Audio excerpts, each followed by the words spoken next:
Hello all and welcome back to another Rimworld mod video for version 1.5. Today we're going to be looking at some very strong mods, some that are actually downright overpowered to be fair. Now I'm not necessarily saying you should add these mods to every single playthrough, but some will be very useful to you depending on what kind of playthrough you're going for. And after all, don't forget, it's a single player game, play how you want. Thank you to everyone who's been watching the video so far and subscribing to the channel. Your support has been amazing. I've recently just hit YouTube partner because of it as well, so massive thanks to you guys. If you are new here and haven't subscribed yet, please consider doing so. That way you can catch videos in the future. I think that's about enough for me though. Let's look at some overpowered slash strong mods. Terraform Rimworld by Void. Now I find myself adding this mod to most of my mod packs, mainly as a contingency really. In vanilla, the only kind of way to terraform the landscape is to remove moisture, so remove mud, remove shallow water, by using the moisture pump. But as you can see, it takes a very long time to do it, and yes, it's quite inefficient. And maybe we want to build a growing zone out here now, but there's mud, there's shallow water. We need to replace that, and we don't really want to wait that much time. So what we can do is go down to the Archotech tab, Terraform, and you can see the different types of ground that we can replace. So this is mud here. I want it to be the soil. Boom, we can just replace that, and someone should come over and do it. It's a cost of 1 wood per square, which seems quite cheap, but when you do enough of it, it's quite expensive. But I mean, look, there's trees everywhere. It's not too bad. That's where it kind of gets a bit overpowered in my eyes, because it's quite a cheap cost to do what you're trying to do. And there you have it. They have done it within the day. All that mud is gone. It is now soil. There are other options we could have gone for. I could have just changed it directly to rich dirt over the mud, as well as just on the soil. Now, one thing about this mod, you cannot just build whatever you want necessarily where you want. So as you saw there, I can't put rich soil on water. You have to go through some stages to do it. So it's a bit balanced in that way. So if I want to turn shallow water into rich soil, I would have to do mud and then turn the mud into soil, rich soil, that kind of stuff. And then down here, we've got deep water.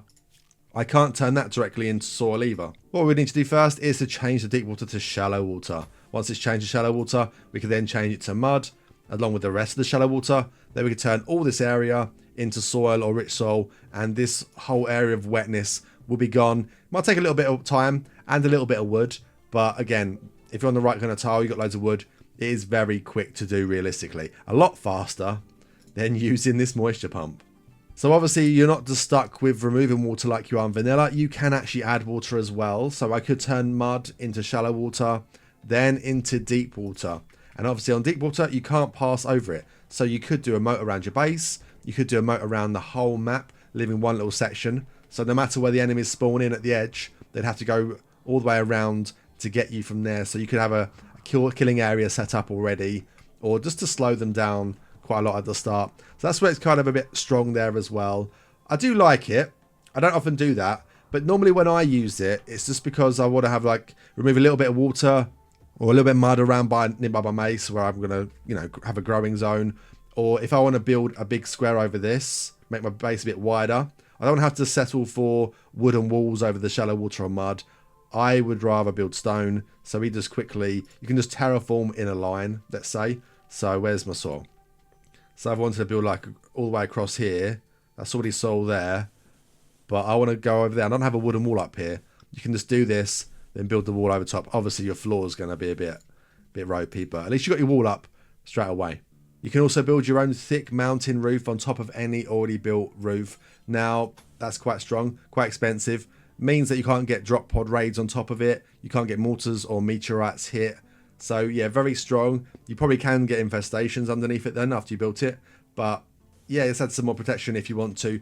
Maybe I'd probably use that if I was in a mountain base and there was some little thin areas or some areas that were completely open. You could fill the gaps in to make it all fully mountainous. Now, I've never used a replicator before because one, it's 50,000 research and it sounds pretty crazy. But I thought I'd check it out while we do this video. So I've got a couple of builds set up here. It's fully fueled, near enough.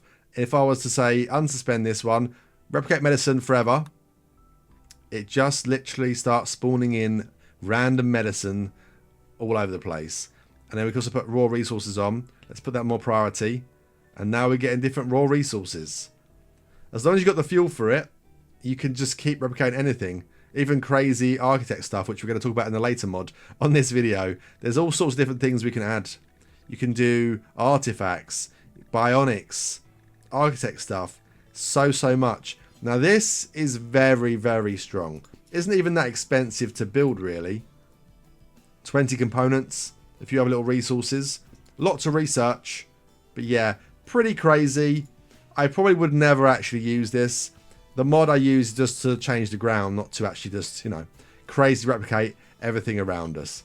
But yeah, pretty useful mod for other things. Making kill boxes. You want to put water in your kill box, you can do that. Want to get rid of some water quickly rather than wait for this, so that you can have your growing zones or build some walls. Very useful. Yeah, I love the mod. Tilled Soil by Sam. Now, one of the things you have to look out for when you first start your base on your brand new map is, where is the fertile land? On this map, there's some down here, there's some up here. So you ideally should build your base near that, right? With this mod, you can build your base wherever you want, not having to worry about building near where the fertile land is. Fertile land gives you 140% fertility. Normal soil is 100%. But if we go to the floor tab and we till the soil, hopefully they start working that pretty quickly, you'll see it's going to go from 100% to, drumroll please, 200% fertility, which means things are going to grow twice as fast. Now, it's a very nice, simple mod, but it's very strong for a few reasons. One, 200% fertility is crazy. It's quite a lot more than the rich soil. Two, it doesn't cost you any resources to do. There's no research required either. And the time to actually do it itself, the work, is actually very small. So yeah, quite strong. The only time I kind of use it is when I'm doing like a colony where I know I'm going to have like maybe 50 plus pawns, so I need to feed a lot of people. If I've got a growing time where it's like 20 days of the year, it's probably quite useful to get it all grown nice and quickly. But I have it on again as contingency. If I think I don't need to use it, I won't use it. If I get too many pawns and I'm struggling to feed them, we can at least till a little bit and do it. There are other mods that do other things like sprinklers that speed up growth, but this is nice and simple and no research required. So yeah, I'd recommend it for contingency, or if you just don't want to have to worry about feeding your people, just till it all and just grow like mad. Antigrain Continued by Mr. Rock 23. Now, if you played the game enough, you probably have seen anti-grain shells before. Sometimes you get them from quest rewards, very rarely on traders, and I think I've seen them in Ancient Dangers before, but they are very rare, and you can't craft them generically in Rimworld. However, with this mod, it gives you the Antigrain technology research, which goes after advanced fabrication, where you can actually craft your own. They are made at the machining table, and as you'll see here, they are not very cheap to make, quite expensive in terms of the resources, and also crafting 15 and intellectual 12 required as well. You notice the synth threads in there. Now, unless you're using the mod to grow something to make synth thread yourself, you'd have to get that from a trader as well. But yeah, it's not too bad when you consider that an anti-grain shell can take out a whole siege in one go, can destroy a big mech cluster, and there's a reason why you probably shouldn't be able to make them, to be fair. Now, I don't actually often use this mod too much, but when I have put it on before, it's more of a contingency like some of the other mods I've mentioned so far. It's sometimes nice to be able to make it. Maybe we're doing a lot of research this run, I don't mind. Like if we're a fast researching faction, maybe it's worth just having on so we could research it, buy a bit of synth thread, and then you're pretty much ready to go. And just some emergency. Sometimes even if I've got anti-grains in my stockpile, I won't use them. One, to save them for maybe something worse in the future.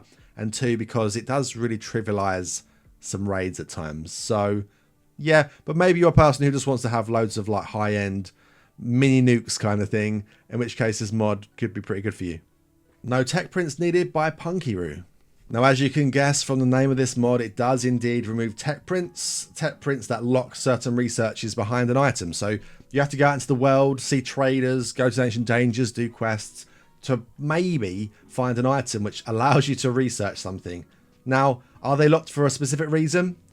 They're quite strong things, so I kind of guess it makes sense. But you might really want to get cataract armor, and that requires 2 tech prints normally. Now, you might get lucky and find 2.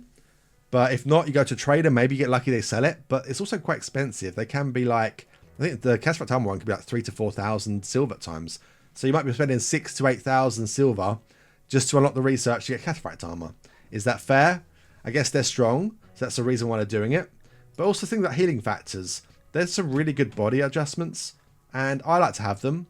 But you might go for a whole run and never see the healing factors tech print. So I don't necessarily think it's overly fair that the game may lock you out of certain items just because they haven't let you have access to the tech print. You haven't managed to find it on a trader or anywhere else. And maybe go through a few runs where you don't get cashback armor, but you really want it, or your coagulators, that kind of thing. So putting this mod on just to remove the requirement, solves that headache really. It's not one I use every single time because I don't always worry about this kind of stuff. But, if you just don't have to worry about the headache of doing it and obviously paying for the tech prints if you need to, this mod, solves that problem. VGP Garden Medicine by Disma0. With this mod, we can grow certain types of plants which unlock some unique crafting opportunities. The Nutro Flower, for example, we can convert that into Nutramine. Now, Nutramine you normally have to buy or find in the world. You can't make it yourself. With this mod, you can. So we can use Nutramine to make medicine or go juice, for example. And yeah, we don't have to wait for traders now. We can do it ourselves. We also have Glitterworld Elysium, which we can turn into Glitterworld Nutramine. And with that, we can rather brokenly make Glitterworld Medicine. We can make our own Luciferium, and we can make another medicine, which I'll go into, which is very, very broken. And yeah, pretty crazy. So here's some of the medicines that you can make with the benefit of this mod. We have Deworm, which costs Nutramine, but obviously we can grow Nutramine with this mod, so that's not a problem. Prevents gutworms and muscle parasites. Flu-EZ, which shockingly prevents flu and flu. Costs 8 Nutramine. We have Ibuprofen, which is a pain relief thing. We have Mechagon, which is 14 Nutramine, a bit more expensive, but prevents fibrous mechanites and sensory mechanites. And then we get onto the crazy one, Glitterworld Inoculation. This costs 1 Glitterworld Nutramine, which is the stuff you grow, the red one I was growing. This prevents malaria, sleeping sickness, plague, infection, gutworms. Pretty much prevents everything that the other ones do as well. So pretty much if you have this, you're not going to get any more diseases or anything, even regular infections as well. And it lasts for 15 days. So you just set your colonists to have one every 15 days. And anytime a disease or something happens, it'll just come up at the side. Glitterworld Inoculation has prevented X, Y, and Z. So this is why I think this is quite strong. One, you probably shouldn't be able to make your own Nutramine to make go juice and medicine in the first place.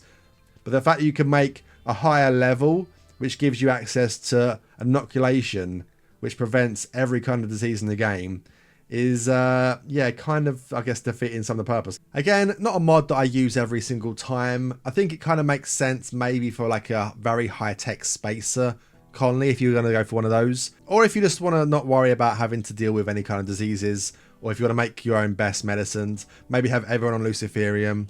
It makes sense, but yeah, probably not one you'd use every single time. Infinite Reinforce by O. This mod gives you access to the equipment reinforcer. There's no research to do, and it costs 250 steel, 75 plasteel, and 1 advanced component. So let me show you how this reinforcer works. I've placed an assault rifle inside there, and I've already done one little upgrade just to check it, and it is a +1 already. So every time you upgrade, you get another number going up on the side. One thing we have to make sure we do is have a beacon in our stockpile, because it draws the resources from areas where your beacon is. So if we click on Reinforce, it shows you the cost of the upgrade, 96 steel and 11 components. Quite expensive. We've done one upgrade for weapon range, which it went up to 10% increased. So let's say, for example, I want to go, what about just damage multiplier? It's now, the first upgrade was a 0% chance of failure. Now it's 0.8%. There are other settings you can adjust, which I'll show you in the settings in a second. But let's just do this one here. Now you can see that we can no longer do it a second time because we need 11 more. Well, I think it's going to go up even higher after the next one. Let's see. Triple speed. There we go. So damage is +3%. It can go all over the place. It could be like a nice big buff. It can be a slight buff. It can be like a tiny buff. That's the options you kind of have. Other than using resources as well, if we had spare assault rifles, we could actually just convert another assault rifle into an upgrade for it. So let's say we're making loads of them, made a few poor quality ones. We can use them to buff one of the better ones instead. So as you see, the failure rate goes up every time. We can slightly buff the thing every time as well. Let's dump it out here as well. And it's now a normal +2. So in the settings, there are a few things that you can turn on. Baby mode, for example, enable to decrease the cost increment, so it doesn't go up as much every time you upgrade. Pro mode does the opposite, it goes up even more. Weenie mode has a lower chance of failure. Badass mode, higher chance of failure. and then instant reinforcement, so you haven't got to wait for the progress bar at the bottom. Now, I do really like this mod. It is very strong. It'd only be kind of overpowered if you had like almost unlimited resources. So if you're using another mod to get loads and loads of steel and components together, and you can upgrade like infinitely, shall we say, then yeah, it kind of goes OP, because you could have weapons that do twice as much damage, twice as much range as they normally would do. And that would be pretty crazy, but you saw how much it costs to do some of the early upgrades. That just multiplies and multiplies. And not only to mention that, there is a failure chance that increases. So yeah, that if it fails, it could have like a little bit of damage done to the weapon, or it could just get destroyed completely. Harvest organs post-mortem by Smuffle.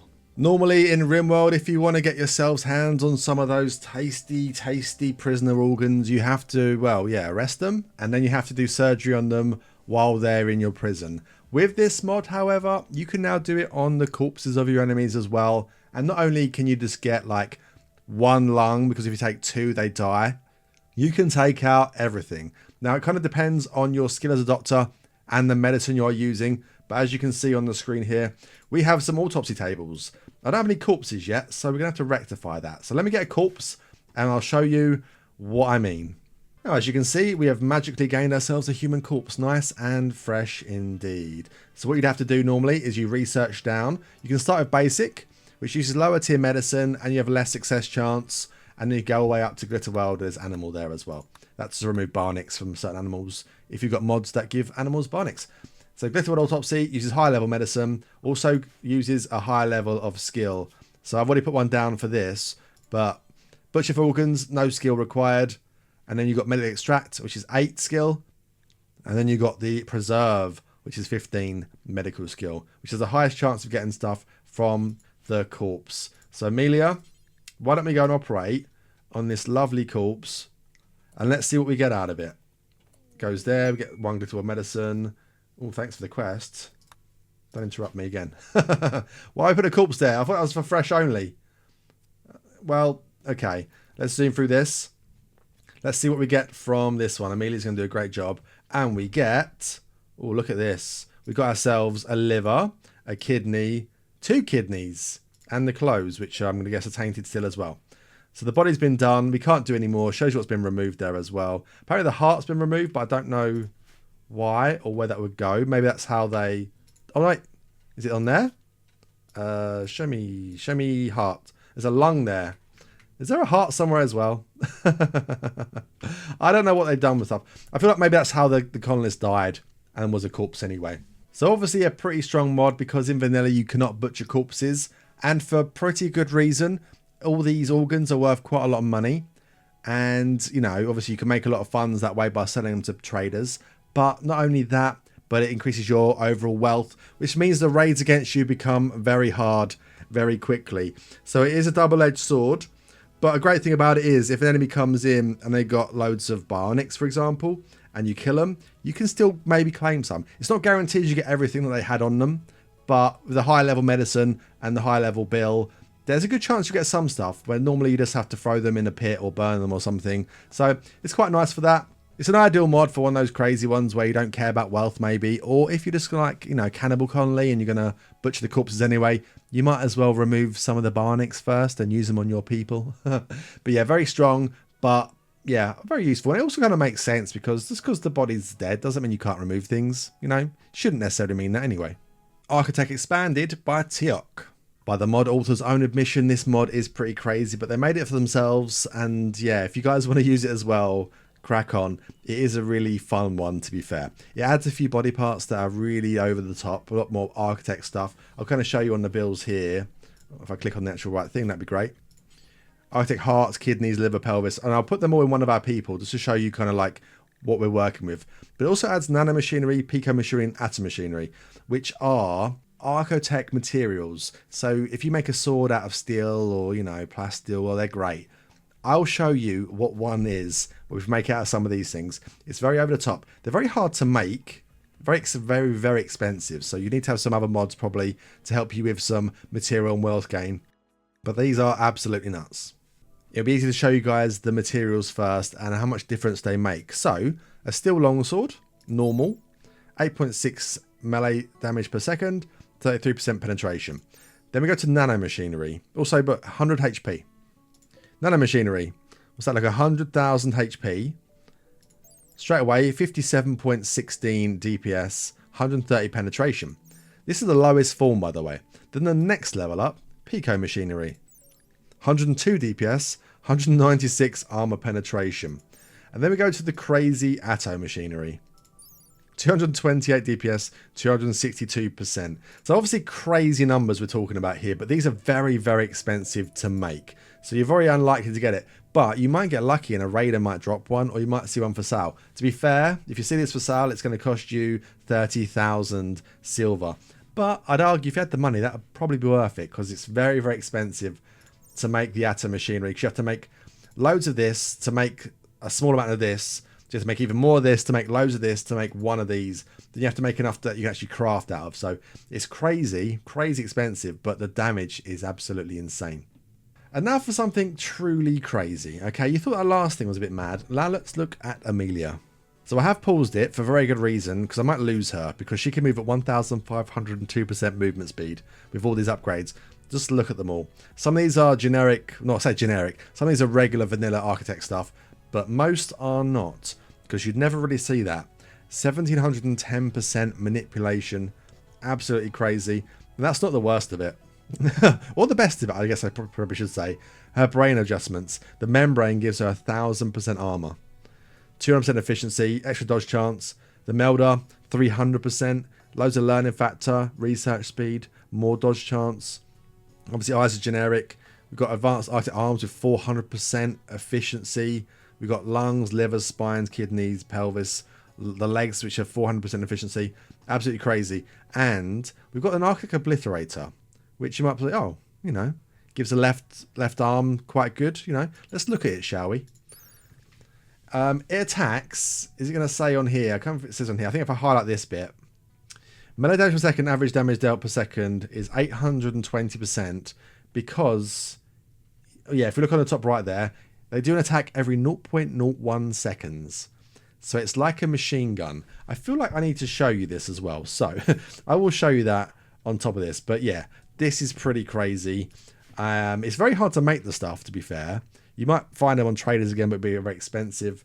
But very unlikely that you're going to be... Let's get the best one as well. It's very unlikely... Oh, gee, see how fast you went. It's very unlikely that you're going to be able to just make this stuff. But maybe you get lucky and make something. Right, let's draft her up. What's got a lot of HP? That's got 300. Where's the wall? Let's just do a wall, shall we? And go.